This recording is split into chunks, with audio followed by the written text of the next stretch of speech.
These are the companions. These are the people who knew the circumstance of the revelation. Which ayah was revealed in which circumstance. They are the ones who saw the Prophet ﷺ pray. They saw him with their eyes. They saw the Prophet ﷺ fast and make hajj. And so on and so forth. So they lived with Rasulullah ﷺ. They were his companions. They were eyewitnesses to the events. They would sit and learn directly from Rasulullah ﷺ about the deen. So who could know better about Islam than his companions? It is absolutely logical that the people who would know best about this religion are the people who studied from the messenger to whom this religion was revealed. This is from aql. This is from logic. Actually, this is also the main reason why when I first became Muslim, I could never become Shia. I could never have become a Shia. Because when I first became Muslim, in fact, at the time, the Iranian Revolution was very strong.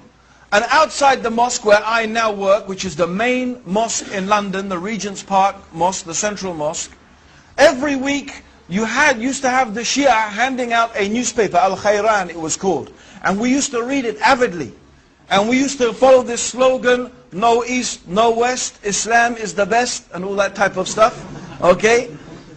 And you know, Khomeini for many people was a big hero, because it seemed as if he had shown to the world that once again we could implement Islam and have an Islamic state as we thought. But so I began to study Shiism and what it was teaching and what it was saying. And the big conflict I came was the attitude of the Shia towards the Sahaba. Now many of you may know, and some of you may not, that the Shia, first of all, they are a very small minority amongst the Muslims. They are only 15%. 85% of Muslims are Sunnis. Walhamdulillah.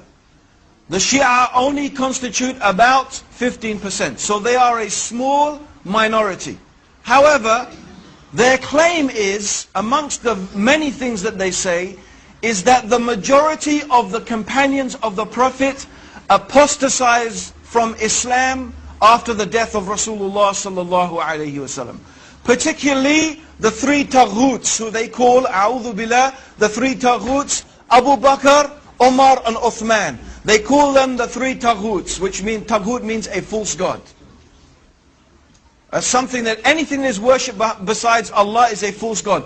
And it could mean an unjust ruler who rules according to other than the guidance of Islam. He is a taghut. So they call them the three taghuts, because they claim that Abu Bakr and Umar and Ali, may Allah subhanahu wa ta'ala be pleased with them, usurped and deprived Ali of the rightful inheritance of being the successor of Rasulullah sallallahu alayhi wasallam. And of course most of the companions agreed with that, so they also claimed that most of the companions apostatized from Islam. But I thought this is incredible. How is it that Allah chose to be the companions of the messenger, a group of people who after his death apostatized from his religion?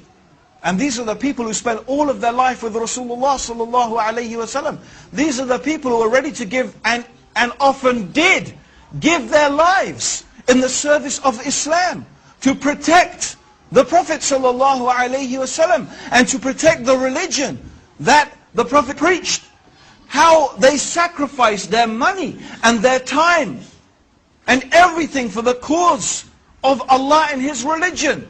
Yet when the messenger dies, they apostatize. It doesn't make any sense. It's illogical. It seems to be a totally irrational proposition. Rather, we believe that the companions are the best of all the human beings after the prophets. And the best of the human beings after the prophets is Abu Bakr. And the best after him is Umar. And the best after him, although there's some disagreement, is it Ali or Uthman, or are they the... But it will seem that the stronger evidence shows us that it is Uthman ibn Affan and then Ali. These are the best. And then after that, we don't make a distinction